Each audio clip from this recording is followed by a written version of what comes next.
Hello, this is Dave Margolin. I'm here with Michael Guerin, and we're doing our forecast contest discussion here on, looks like it's June 3rd, early in the morning.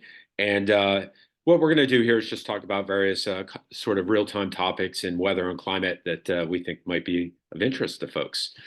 So, Mike, I think we said we're going to start with kind of looking at a summary of May since we just completed the month. Yep. All right, so let me share my screen, and we'll have to thank again our friends at Maxar that provide access to their forecast pages, weather model pages here. All right, so let's see, and Mike just jump in wherever here. But all right, May as a total, Michael and I were just talking about this offline. It's kind of interesting. This is looking at now the month of May, 2024, and this is looking at the temperature departures. So you kind of see, west or east of the Rockies, generally above normal, Rockies kind of below normal, California, Arizona above. But when you look at this, you probably, your first impression might be, oh well, this is going to be well above normal demand because it's May, and it's people are starting to put on their air conditionings. But especially, I think some of the folks in school and early career, or for those folks, May's kind of a tricky month because and let me switch over to the WDD here, and you can see what I'm talking about as I do this. Early in the month, like the first couple weeks, May still much more demand is much more dependent on HDDs, much more heavily weighted toward HDDs. While when you get to the back of the month, it's more CDDs. And actually, in total, like if you just look at the 30-year normals, overall for the month, HDDs are weighted a little heavier than the CDDs. So let's look at it here. So CDDs, the 30-year normal is about 121 or so. And if I switch over, you can see to HDDs, it's 151. So overall for the month, HDDs do weigh a little bit more. And then when we look at how this month kind of played out, that's the target over here since we have 2024 selected. You can see, and we'll just compare to the 30-year to keep it simple. We were over 50. What's that about? 55 or so Yeah. HDDs below normal, right? And then when we switch back to CDDs to see how much above we were above for CDDs for sure, but it works out to, around 30 or so. So when you kind of net it out, the fact that we were 50 HDDs below, 30 CDDs above, overall for the month, you still have a month that features below normal weather demand. So it's kind of an interesting month in terms of how those kind of dynamics play out. I don't know, Michael, do you have any thoughts on May here? Yeah, I mean, you also have to consider where the anomalies were as Oh well, yeah. because obviously if that cold anomaly wound up in Idaho and, Montana, et cetera, there's not really any demand there. There's not enough people there to really generate any HDD demand. But if you can imagine, that's I'm gonna guess, I'm not good at guessing distances, but 700 to 1,000 miles to the east, and then that winds up over Chicago. Well, then we might be looking closer to normal. Probably not gonna end up above average, I would guess, but you could definitely end up closer to normal, or maybe even slightly above average in terms of HDDs, and you have to kind of keep that in mind, especially on the other side now you've got the CDDs where you have all these decently warm anomalies in the big demand areas like Texas and just the South in general, Florida, Louisiana, Georgia. It looks like they had a little bit of a cool spot there, but uh, you know those are your big demand areas for CDDs, especially in that first half of the month. Um, and you have to keep that in mind as well, and especially going back to that cold pool, if that winds up in the south instead, you can end up with CDDs, end up, you know, considering how warm it was, probably again not below average, but you can get pretty close to average or below average, depending on how crazy the anomalies get. Yeah. But yeah, definitely didn't. Although I'll say up here, it didn't feel like it was a top five warm May, but maybe that's just uh, some regional bias. I think we've had a lot of cloudy days here, so it's kind of kept the daytime highs a little bit on the lower side, which I'm not going to complain. My AC bill was a little bit lower. Yeah. Yeah. No, those are all good points. And yeah, the right, you kind of touched on this, but when you look back at some of the highest weather demand Mays, the favored pattern configuration is to have the cold up north, the cold anomalies up north, and the heat down in Texas. And that's, yeah, they said people in Chicago are still putting on their heat a little bit, and folks down in Dallas and Houston are putting on their AC. But one thing too, and probably I should have mentioned this at the beginning, but overall, I believe May, uh, however it works out, is the typically the lowest weather demand month of the year. I believe it's number one, even slightly lower than October. So, normally, however, even if you get a high May, it's relative to some of the other months, you're still not going to be contributing a lot of weather demand here. So. But okay, so that's a little bit of a recap on May, and now we can, if you want, we can kind of roll it forward and see what June's looking like. Yeah. And my guess is, one thing here, I was thinking about this too while we were talking earlier too. I'm gonna just pull this up on Dynacast to see what our friends at Max are doing here. Um, the if that same pattern configuration kind of plays out into June, then I think it's interesting because then all of a sudden the demand picture changes because again, early and mid-May, maybe getting above normal temperatures in Chicago, it's just comfortable. It's mostly comfortable. But you start, those above normals as you get into especially mid and late June, you're still getting those. People are cranking the AC even in Chicago, so it'll be important to see. But yeah, so it looks like here, let's see what their forecast is.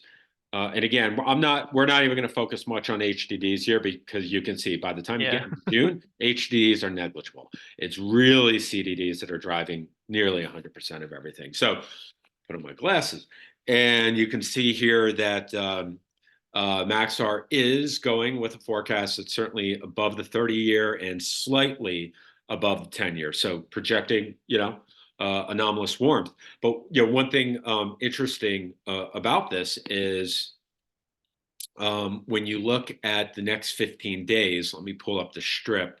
I had it here somewhere. If not, I'll pull it up again. I think this is it. Yeah. So, well, okay. So we know for the month forecasting above a little bit above the 10-year, but how are things panning out here? It's June 3rd. How are things panning out here first couple months? We're not getting off to a super warm start here. This is we'll at least look at the GFS ensemble and sort of the Maxar view here. You can see this is showing you the daily sort of CDDs, and down here the 1 to 15 is where they kind of tally it up. So at least from the GFS ensemble model, it's around 107, 109, and over on the right here, it shows that the 30-year normal is around 110. So if the GFS ensemble has its way, we're just going to be somewhere around the 30-year normal. Now, it is worth certainly pointing out that Maxar here is going for a higher 15-day. Looks like they're up at 123. So that would be above the 30-year, maybe even above the 10-year. So it looks like, maybe they're factoring in some, correction, maybe maybe the GFS ensembles had a cool flavor, cool bias over the last couple months, over the last, month or so. So that'll be something to watch. Let's just pull, I'm curious, the EC, which, historically we say the EC ensemble is a better model. So let's see what it's projecting. So it's projecting 113. So that's probably not above the 10-year, but let's just see. But at least it is slightly above the 30-year. So I'll switch this to the 10-year. We'll take a look at that if it comes up. All right, it's coming up. Yeah, so it's sandwiched. The 10 years closer to 120. So it'd be sandwiched between the 30 and 10 years. So it'll be interesting, I guess, is the point to see how these first couple weeks do. Are we going to continue with sort of a variable pattern and kind of get off to a slow start, if you will, to the CDD season, or is Maxar onto something here and maybe the models are too cool with things?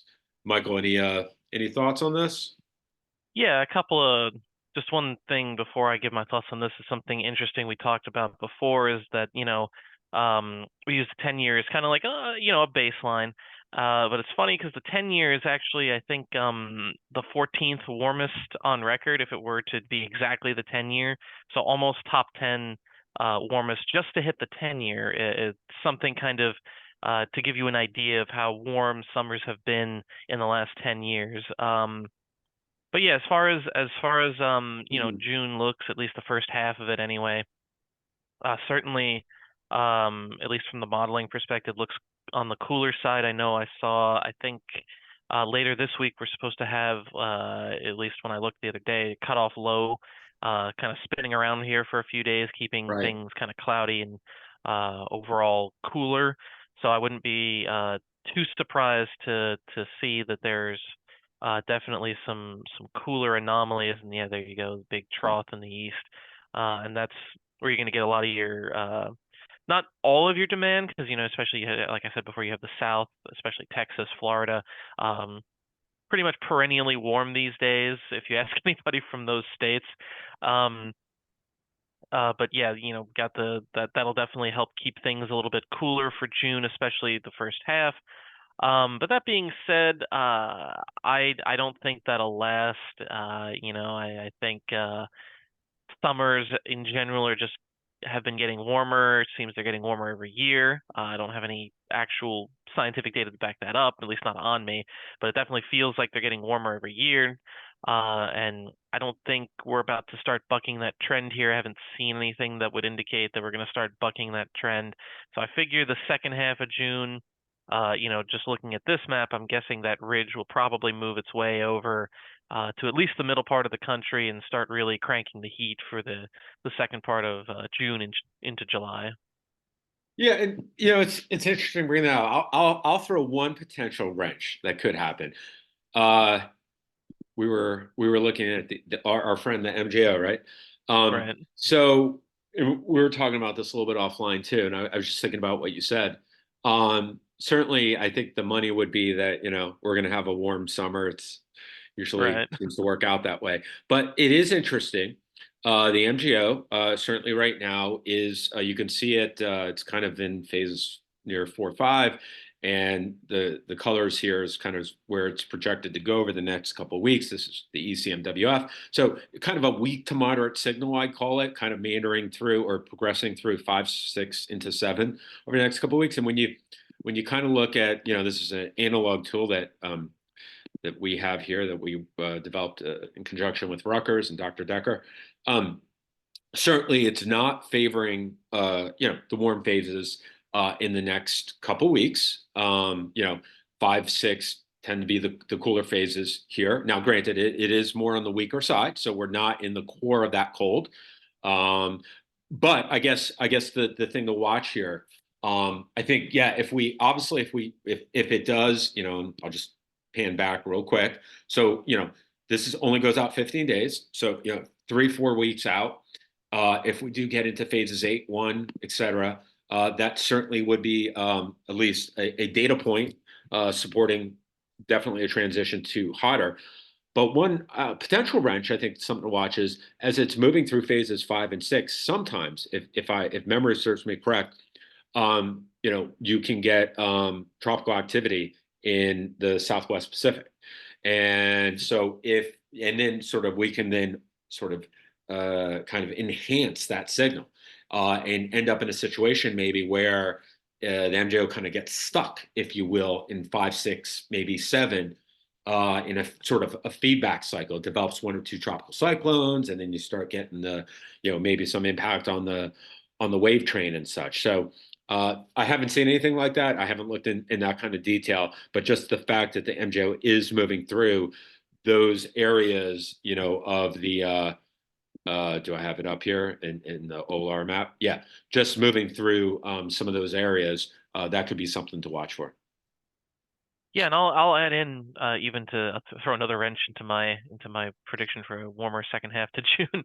If it stays on the weak side, the MJO, based on the OLR or the graph you had there rather, there's no real strong warm anomalies on that map, and if it stays in the circle, could just stay relatively close to normal, or at least a 30-year normal maybe instead of the 10-year normal. As we already mentioned, the 10-year normal isn't really normal.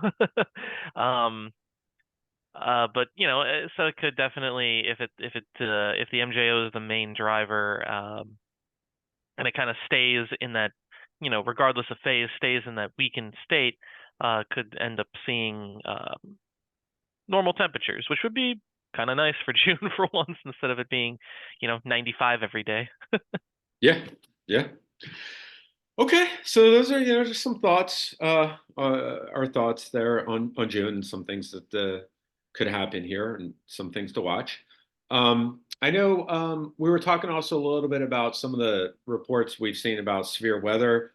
It sounded like you had a couple thoughts on that. Do you want to share those? Yeah, so it looks like, based on some preliminary data, it looks like this year we've had quite a number of tornadoes. I believe the current let me see if I can pull up the map. It's always a pain trying to pull things up with this, but it looks like the number of tornadoes this year is around 1,100.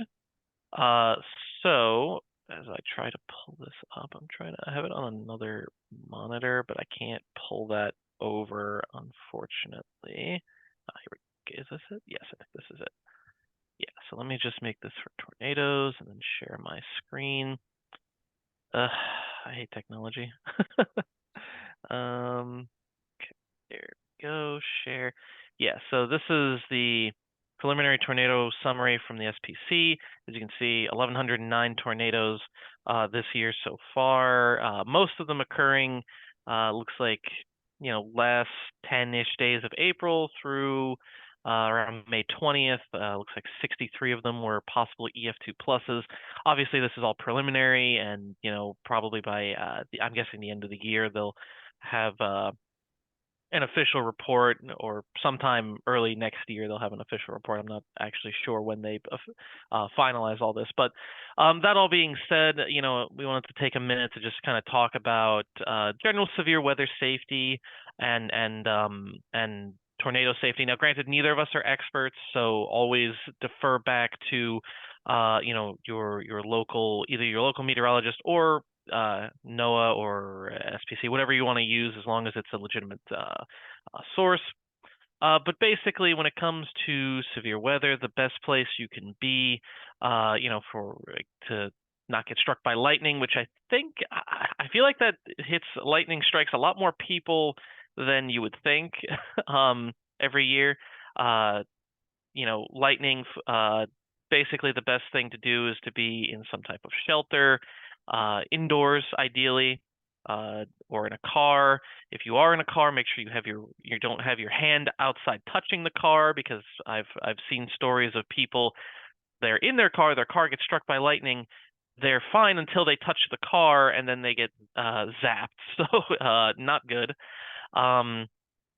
If you are stuck outside, you're supposed to get, I think, to either a flat or low-lying area, and away from any trees or metal objects ideally, and just kind of lay flat on the ground. Not the most pleasant thing to do, obviously, because if there's lightning, odds are good that there's also pretty good rain. And it's not fun laying face down in the rain, but it's better than being struck by lightning. I don't have any personal experience to say that for sure, but I would wager a pretty fair guess that that's probably accurate. Moving on to things like hail or wind. Again, best to be in some type of shelter, ideally indoors. Your car is probably like the second best bet there for like wind and hail. If the hail gets too big, it can, shatter your windshield or dent the car, etc. But it's better than, taking a 6-inch piece of hail to the head. That's probably fatal, I would guess. I'm not a doctor though. I don't know. Wind, ideally wind you want to be indoors away from windows. Your car isn't the worst place to be when it's straight line winds, which you also have to consider. That wind can tip over your car depending on the direction of the wind, direction of your car, etc. And debris outside can absolutely impale your car. So it's not When it comes to wind, and this also kind of applies to tornadoes, but not as much, you don't really want to be outside, ideally. If you are stuck outside during a tornado, or no, rather during a wind event, a severe wind event, ideally, I think you want to try to find any shelter you can. Uh, and if you have your car nearby, again, I'm not an expert, so I'm not actually going to say anything about what you would do outside. I'm not entirely sure, so I don't want to give anyone bad information. And then as far as tornadoes, again, since we have had a lot this year, and actually, I might as well show how many wind reports we've had this year too. There have been about 6,300 wind reports, with almost 200 with gusts over 75, which is pretty significant. And you can see just a little interesting tidbit. For May, it looks like maybe about 2 weeks ago, the number of wind reports actually goes off their scale for reports. So there've been quite a few, and it's not just this is a pretty significant part of the country. I would imagine a good chunk of the population in the United States lives within this box where most of the reports are. So, but anyway, back to tornadoes before I get too ahead of myself here. Ideally for tornadoes, if you're in a tornado warning, you want to seek shelter immediately, and that would mean going to a basement, or I believe a bathroom, or the sturdiest room you've got in your house, away from all windows. You do not want to be in your car, generally speaking. There are plenty of reports of strong tornadoes actually lifting up cars and tossing them quite a ways away. I think there's been some reports of it going over a quarter-mile away. So unless you have some weird desire to fly in your car, I would definitely avoid being in your car.